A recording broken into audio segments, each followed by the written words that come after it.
जय हिंद, नमस्कार। मैं अंबर जैदी स्वागत करती हूँ आप सबका एक बार फिर से आज के इस खास कार्यक्रम में। दोस्तों, एक तरफ दुनिया की बड़ी ताकत US, China, Europe already next generation air combat race में काफी आगे हो चुका है, और दूसरी तरफ भारत। अब भारत जो है officially six generation fighter programme join करने के लिए ग्लोबल पार्टनर्स के साथ बात कर रहा है। डिफेंस सेक्रेटरी ने क्लियर सिग्नल दिया है कि इंडिया ने दो मेजर ग्लोबल कंसोर्टिया को अप्रोच किया है, इंक्लूडिंग यूरोप का एफसीएस और यूके, जापान और इटली का जीकैप प्रोग्राम, क्योंकि ऐसे फ्यूचरिस्टिक फाइटर का जो कॉस्ट और टेक्नोलॉजी होता है वो एक देश अकेला हैंडल नहीं कर सकता। और ये सिर्फ सिक्स जनरेशन फाइटर प्रोग्राम की बात नहीं है, बल्कि अगर हम भारत की बात करें तो भारत फिफ्थ जनरेशन प्रोग्राम और साथ साथ 4.5 जनरेशन प्रोग्राम, ये सबके सब साइमल्टेनियसली जो फॉलो कर रहा है, परस्यू कर रहा है, उस पर आगे काम कर रहा है। और ये कहानी जो है वो सिर्फ एयरक्राफ्ट प्रोजेक्ट की नहीं है, बल्कि ये है फ्यूचर वेयरफेयर का ब्लूप्रिंट और एआई एनेबल्ड जेट्स, ड्रोन स्वॉर्म्स और ऑप्शनली पूरी तरह से मैन और कॉम्बैट सिस्टम के साथ में। तो सबसे बड़ी अब सवाल यहाँ पर निकल के आता है कि भारत जो है, जो ऑलरेडी कई सारी डील्स और प्रोग्राम्स चल रहे थे फ्रांस के साथ, रशिया के साथ, और क्या इनमें भी कोई बदलाव आएगा, तो इस पर थोड़ा सा इसको विस्तार से समझने की कोशिश करेंगे। और बात करने के लिए मेरे साथ मौजूद है उमेश जी। बहुत स्वागत है आपका। जय हिंद, नमस्कार। जय सिया राम अंबर जी। जय श्री राम उमेश जी। उमेश जी, क्या भारत का जो फिफ्थ जेन आंध्रा प्रोग्राम है, और जो हम उसकी भी बात करते हैं 2.5 की बात करें, फिर सिक्स जनरेशन की रेस में ऑलरेडी भारत आ रहा है, तो क्या करें? मतलब जो कुछ डिले हो गया था उस सबको एकदम से कवर अप करने की कोशिश कर रहा है भारत, क्या लग रहा है? देखिए अंबर जी, अभी भारत जो है दो यूरोपियन कंसोर्टियम से बात कर रहा है। फ्यूचर कॉम्बैट एयर सिस्टम जिसको डेवलप कर रहा है फ्रांस, जर्मनी और स्पेन। और एक प्रोग्राम है ग्लोबल कॉम्बैट एयर प्रोग्राम जिसको जॉइंट प्रोजेक्ट है between UK, Japan and Italy. और ये जो फ्यूचर कॉम्बैट एयर सिस्टम है इसको लीड कर रहा है फ्रांस, और उसको सहायक नेशन है जर्मनी और स्पेन। फ्रांस और जर्मनी के बीच में ऑलरेडी डिस्प्यूट होना चालू हो गया, क्योंकि फ्रांस ने जर्मनी को बोल दिया है कि वो इसके आईपी सिस्टम नहीं देगा, जिसके कारण इसके अंदर फंडिंग इश्यू आ गई है। फ्रांस की कंपनी डसॉल्ट बोल रही है कि इसके अंदर मेजर कंट्रीब्यूशन उनका रहने वाला है। इसके लिए इसकी जो प्रोप्राइटरी टेक्नोलॉजी है वो शेयर नहीं करेंगे एयरबस के साथ और स्पेन की कंपनी के साथ। और पिछले दिन हमने इसके ऊपर बात भी की थी कि ये जो सिक्स जनरेशन फाइटर एयरक्राफ्ट है एक तरह से खड्डे में जा चुका है ड्यू टू फंडिंग इश्यूज। दूसरा एक प्रोग्राम है ग्लोबल कॉम्बैट एयर प्रोग्राम जिसको लीड कर रहा है यूके, जापान और इटली। यूके की कंपनी है, फिर जापान की मित्सुबिशी है और इटली की लेनार्डो सिस्टम्स। ये तीनों मिलके इस प्रोग्राम को लीड कर रहे हैं। अमर जी, सबसे बड़ी बात है कि जैसे आपने बताया है कि ये जो सिक्स जनरेशन फाइटर एयरक्राफ्ट रहेगा इसमें डीप एआई इंटीग्रेशन रहेगा, इसके स्टेल्थ और रेडार सिग्नेचर्स को डिटेक्ट करना मुश्किल हो जाएगा, मैन अनमैन कॉम्बैट को सपोर्ट करेगा। ये सब के लिए बहुत सारे पैसे की जरूरत पड़ती है, और भारत ने इस प्रोग्राम के अंदर एज एन इक्वल पार्टनर के तरह इन्होंने एंट्री मांगी है। और भारत ने बोला है we will be interested in also covering the cost, जिससे हमको एक्सेस मिलेगा प्रोप्राइटरी टेक्नोलॉजी इसके अंदर जब को डेवलपमेंट होगी। तो इसमें अब भारत एक तरह से सिक्स जनरेशन फाइटर एयरक्राफ्ट के ऊपर काम करना चालू कर दिया है, जो 2040 के अंदर ये हमको मिलेगा। देखिए 15 साल पहले प्लानिंग करनी पड़ती है, तब ये चालू हुआ है, और पिछले साल से ये चालू है जिसको इस साल एक तरह से फॉर्मलाइज किया जा रहा है। और ये जो बात जो की है डिफेंस सेक्रेटरी ने की है, राजेश कुमार ने, और ये एक तरह से सीरियसनेस दर्शाता है भारत के गवर्नमेंट का। और देखिए सबसे बड़ा इसके अंदर फायदा होगा भारत को कि भारत के पास टेक्नोलॉजी रहेगी, और भारत सिक्स जनरेशन के साथ साथ फिफ्थ जनरेशन फाइटर एयरक्राफ्ट जो है उसके ऊपर भी काम करना चालू कर दिया है।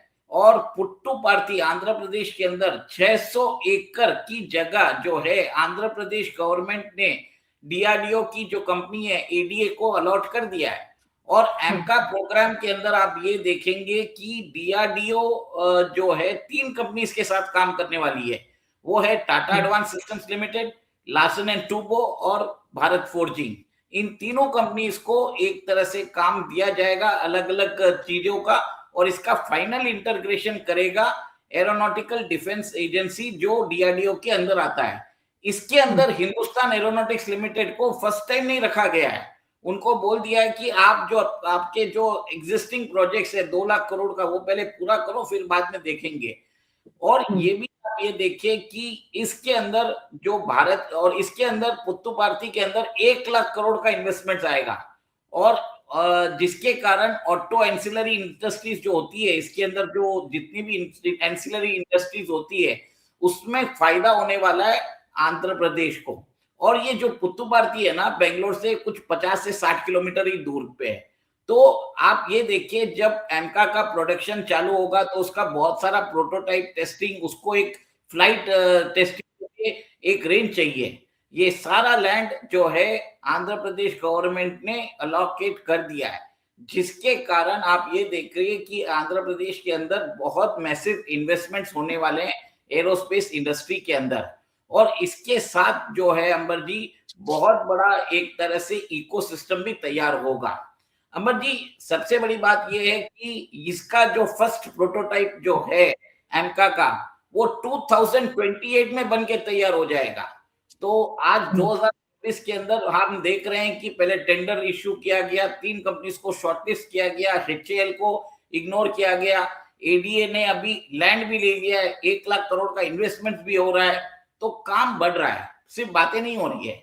उसके अलावा जो सबसे बड़ा जो ब्रेक थ्रू आया है, तेजस MK2, जो भारत का 4.5 जनरेशन फाइटर एयरक्राफ्ट है, उसकी प्रोटोटाइप जो है एक तरह से टाइमलाइन के अनुसार हो रही है, और ये काम हिंदुस्तान एरोनॉटिक्स लिमिटेड कर रहा है।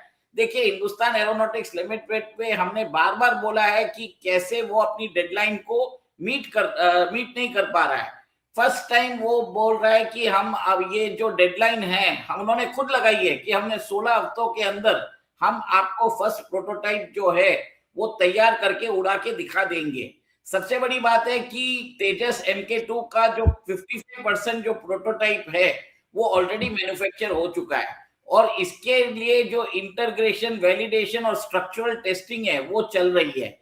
सबसे बड़ी बात अमर जी ये है कि इसके कारण आप देखेंगे कि फास्टर डिफेंस प्रोडक्शन साइकिल्स होने वाला है।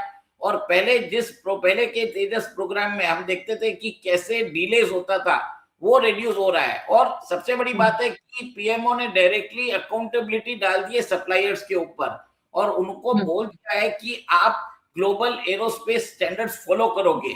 ये बहुत बड़ा एक तरह से निर्णय है। तो देखिए, भारत 5 और 6 तीनों के ऊपर साइमल्टेनियसली काम कर रहा है। अच्छा उमेश जी, एक बात बताइए, जो भारत ने रास्ता अपनाया है, क्या जो फॉरेन कोलैबोरेशंस है वो फ्यूचर में टेक्नोलॉजी डिपेंडेंसी वो क्रिएट करेगा, बढ़ाएगा? क्या ये जो शॉर्टकट कहें, क्योंकि ऑफ कोर्स तीनों प्रोग्राम्स पे एक साथ भारत काम कर रहा है, क्या ये शॉर्टकट ही है? क्योंकि जैसे कि मैंने स्टार्टिंग में कहा, 6 जनरेशन प्रोग्राम पे पहुंच गया भारत, 4.5, 5, 6 सब एक साथ पे इसको कवर अप करने की कोशिश कर रहा है। तो मैं ये समझना चाहती हूँ कि क्या ये जो कैपेबिलिटी बिल्ड करने के लिए है, या फिर डिपेंडेंसी जो है वो ज्यादा हो जाएगी?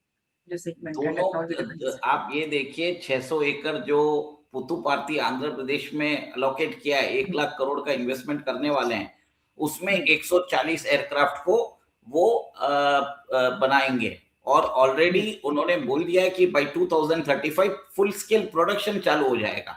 2026 किया, और ये जो एमका का जो प्रोटोटाइप है वो 2028 में डेवलप होगा।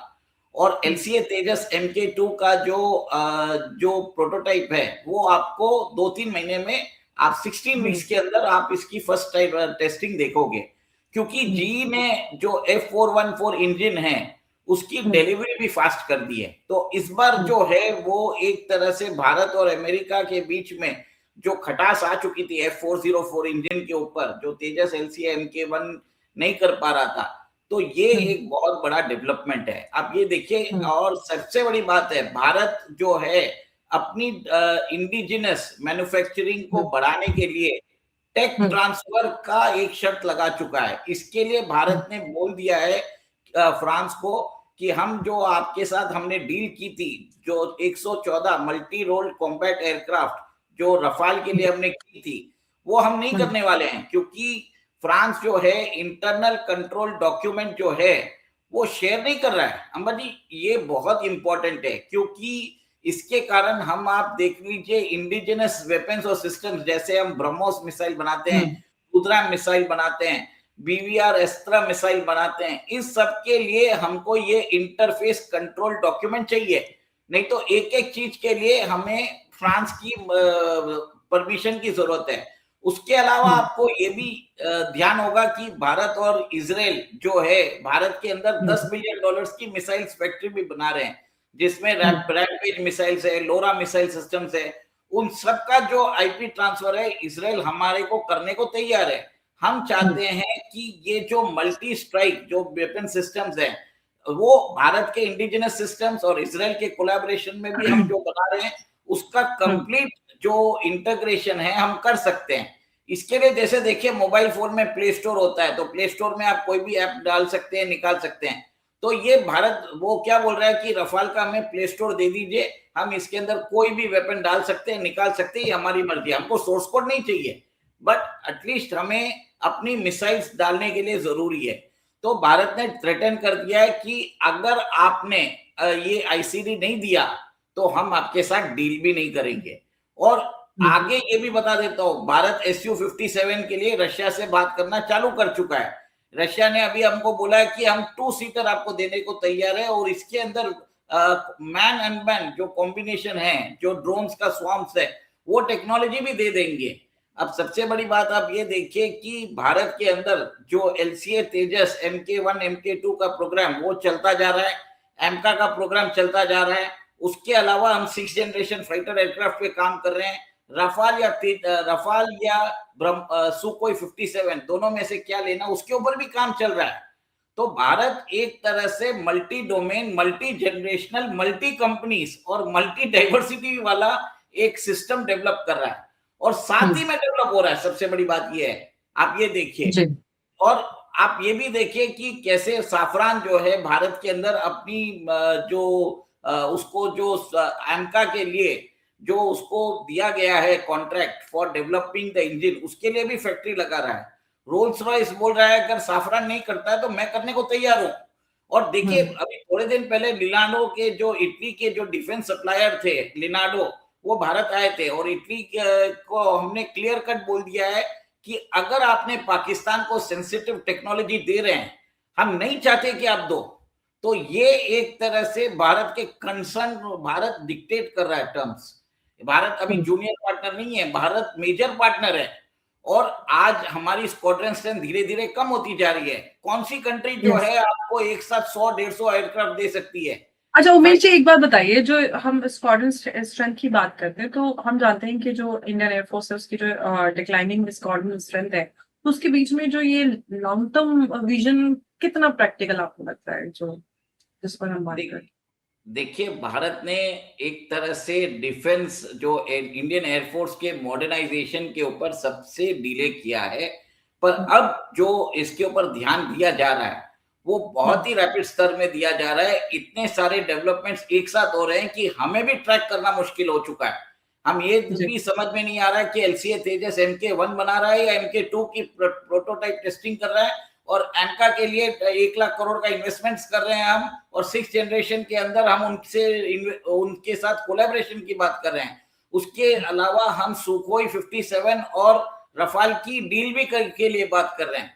तो ये मल्टी जो प्रोग्राम्स चल रहे हैं अक्रॉस वेरियस टाइमलाइंस, इससे दर्शाता है कि भारत अगर 5-6 साल में अगर इसी सीरियसनेस के साथ चलता रहा, और गवर्नमेंट जो है हिंदुस्तान एरोनॉटिक्स लिमिटेड के ऊपर और अकाउंटेबिलिटी डाले, तो हम अच्छा आउटपुट देख सकते हैं। और अगर हिंदुस्तान एरोनॉटिक्स लिमिटेड टाइमलाइंस के हिसाब से काम करता है तो भारत सुखोई 57 की डील भी कर सकता है। आज भारत सुखोई 57 की डील क्यों नहीं कर पा रहा है? क्योंकि इनएफिशिएंट है हिंदुस्तान एरोनॉटिक्स लिमिटेड। रिपीटेडली उन्होंने टाइमलाइन मिस की है।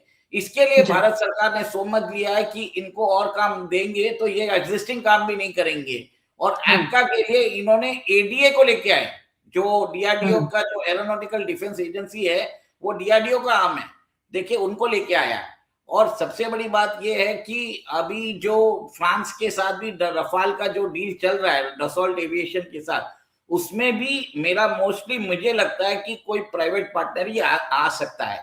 तो बहुत बड़ा एक तरह से शिफ्ट आता जा रहा है अंबर जी। तो मेरा ये मानना है भारत जो है इंडिजिनस कैपेबिलिटी बढ़ाने की बात कर रहा है, टेक्नोलॉजिकल ट्रांसफर की बात कर रहा है और लोकलाइज प्रोडक्शन की बात कर रहा है, जो इकोसिस्टम है उसकी बात कर रहा है, मेंटेनेंस रिपेयर्स एंड ओवरऑलिंग के जो सिस्टम्स है वो भी भारत में बन रहे हैं, इंजन के भी बन रहे हैं, एयरक्राफ्ट के भी बन रहे हैं और हम एक नई लेटेस्ट टेक्नोलॉजी भी अडॉप्ट कर रहे हैं, एआई इंटीग्रेशन की बात कर रहे हैं, मैन्ड एंड अनमैन्ड एयरक्राफ्ट की भी बात कर रहे हैं। और इससे आप ये देखिए भारत की पे जो स्ट्राइक फोर्स है वो बहुत एक तरह से बढ़ेगी फॉर इन अनदर 5 years। ये मुझे विश्वास है अगर भारत सरकार इसी तत्परता और यही जो मोमेंटम है मेंटेन रखे तो अगर बीच में कोई गड़बड़ करने की कोशिश करे तो मुश्किल हो जाएगी। Otherwise I am very positive for recent decisions being taken by the Modi government.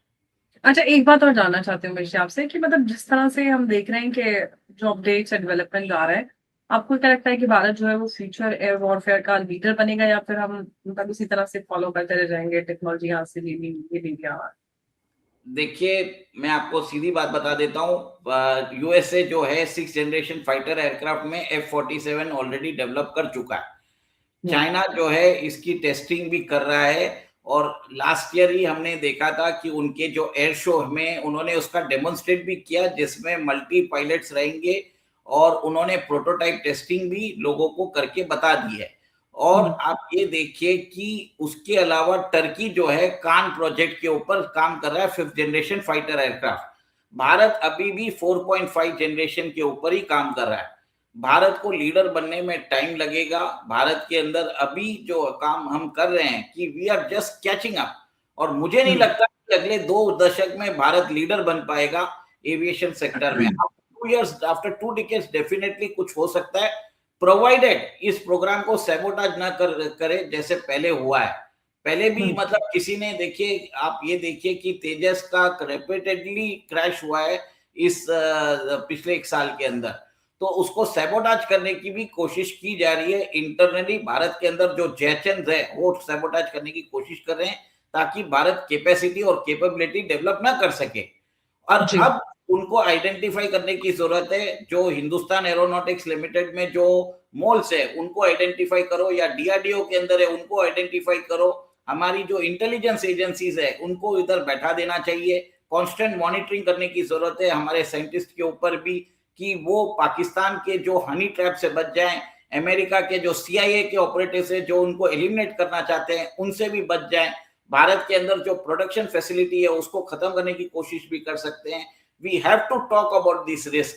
और उसके बाद एक तरह से हमारी जो नालायक ऑर्गेनाइजेशन हिंदुस्तान एरोनॉटिक्स लिमिटेड है उसके अंदर भी उनको एक तरह से अकाउंटेबल रखने की जरूरत है। नहीं तो टैक्स पेयर के पैसे के ऊपर वो मजा कर रहे हैं विदाउट एनी अकाउंटेबिलिटी, जिसके कारण हमारे पास सिर्फ 29 स्क्वाड्रन्स है out of the 42 squadron strength. This is very much important Ambar ji. ये जो है let us call the speed a speed. हमें कोई भी जरूरत नहीं है। अगर सही में अगर प्रॉब्लम होता है नेशनल सिक्योरिटी और सॉवरेनिटी के ऊपर आता है we should speak it out and call the names aloud. वो जरूरी है। We cannot afford any more lapses। ये मेरा मानना है। बिल्कुल। और आज की लड़ाई सिर्फ जो बॉर्डर्स हैं उन पर नहीं लड़ी जा रही है बल्कि ये लड़ाई है टेक्नोलॉजी स्पीड और फ्यूचर रेडीनेस की।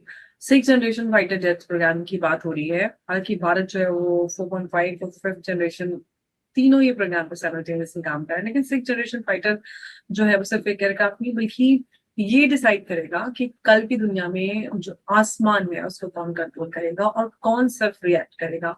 तो भारत ने इस बात का सिग्नल दिया है वी आर इंटरेस्टेड, लेकिन असली सवाल अभी वही है कि इंटरेस्ट से आगे बढ़कर क्या इंडिया लीडरशिप में आगे आएगा या अपनी लीडरशिप दिखाएगा। उमेश जी बहुत धन्यवाद आपका इस चर्चा में हमारे साथ जुड़ने के लिए। नमस्कार, जय हिंद, जय भारत। जय सिया राम। जय सिया राम जी, बहुत धन्यवाद।